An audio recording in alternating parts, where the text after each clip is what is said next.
देखो बच्चों, एक क्वेश्चन करना है। क्या है देखो, इसमें 20 passenger travel in a double decker bus. 20 passenger travel in a double decker bus. Double decker bus बीच में चली थी कुछ दिन के लिए, अब आजकल नहीं चल रही है, बंद हो गई है। उसमें क्या होता था, नीचे भी लोग बैठते थे, ऊपर भी लोग बैठते थे। कहीं कहीं अभी भी चल रही है, बहुत रेयर केसेस में। जैसे कई बार अगर आप कहीं घूमने उमने जाए जयपुर वगैरह, तो वहाँ पर कई बार वो घुमाने वाले होते हैं बसों में, वो डबल डेकर बस का यूज़ करते हैं, लेकिन बहुत रेयर दिखती है। मतलब नीचे भी बैठने की जगह होती थी और उसमें ऊपर ही बैठने की जगह होती थी। ठीक है। 20 passenger travel in double decker बस which can accommodate 30 in upper deck. मतलब ये कह रहा है कि 13 लोग ऊपर बैठ सकते हैं, है ना, और 7 लोग नीचे बैठ सकते हैं बस में, है ना। 13 लोग बस में ऊपर बैठ सकते हैं, 7 नीचे, टोटल 20 लोग हैं, है ना। Find number of ways if 5 refuse to sit in upper deck and 8 refuse to sit in lower deck, है ना। मतलब 5 जो हैं वो ऊपर बैठने से मना करते हैं और 8 refuse to sit in lower deck और 8 नीचे बैठने से मना करते।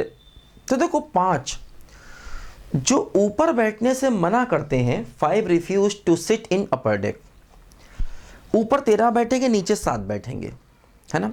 5 जो ऊपर बैठने से मना करते हैं उनको नीचे बैठा लो पहले, ठीक। और 8 refuse to sit in lower deck, 8 जो नीचे बैठने से मना करते हैं उनको ऊपर बैठा लो। तो देखो अब क्या हुआ, टोटल 20 लोग थे, टोटल 20 लोग थे, 20 में से 5 यहां पहुंच गए। अच्छा, वो पर्टिकुलर होंगे, ऐसा लिखा नहीं गया, लिखना चाहिए लेकिन ऐसा लिखा नहीं गया, लेकिन यहाँ पर ये माना जाएगा वो 5 पर्टिकुलर हैं। 5 उनको हम जानते हैं, उन्हें चुनना नहीं है, 5 को हम जानते हैं, ध्यान रखना। अब देखो, ये लैंग्वेज की मिस्टेक होती है कई बार सवालों में, है ना। 5 पर्टिकुलर हैं, 5 विशेष हैं जिनको हम जानते हैं, एंड 8 पर्टिकुलर हैं जिनको हम जानते हैं, उनको चुनना नहीं है। देखो, 8 को ऊपर भेज दिया जो नीचे बैठने को मना कर रहे थे, 5 जो ऊपर बैठने को मना कर रहे थे उनको नीचे भेज दिया।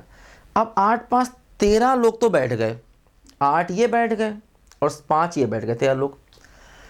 अब बचे हमारे पास टोटल 20 लोग थे, 20 लोग थे, उसमें से 7 बचे।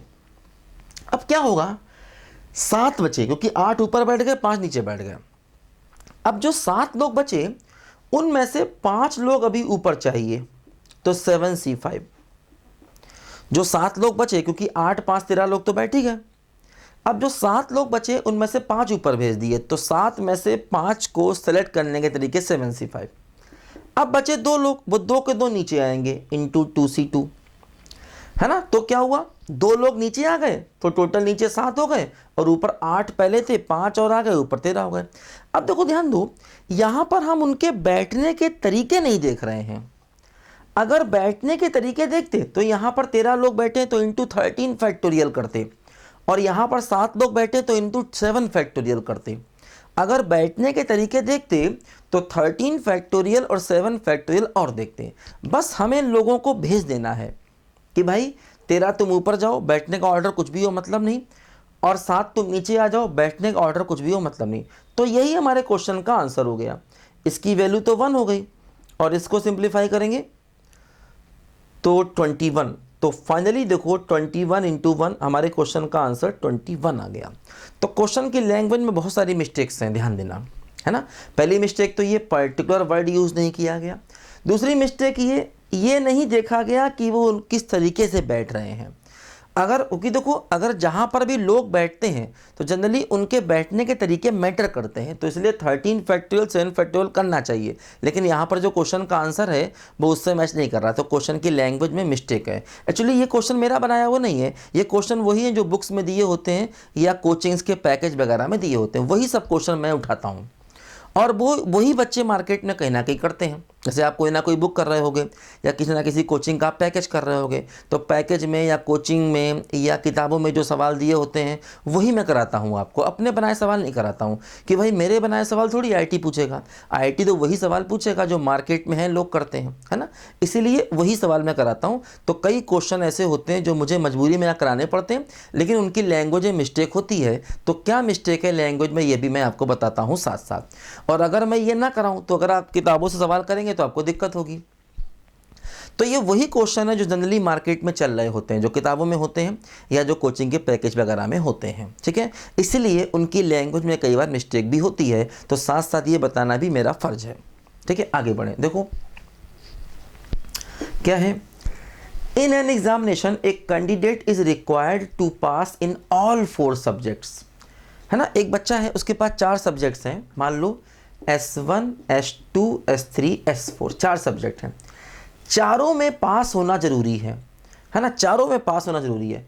He is studying, find the number of veg he can fail. अब वो कह रहे हैं कितने तरीकों से फेल हो सकता है।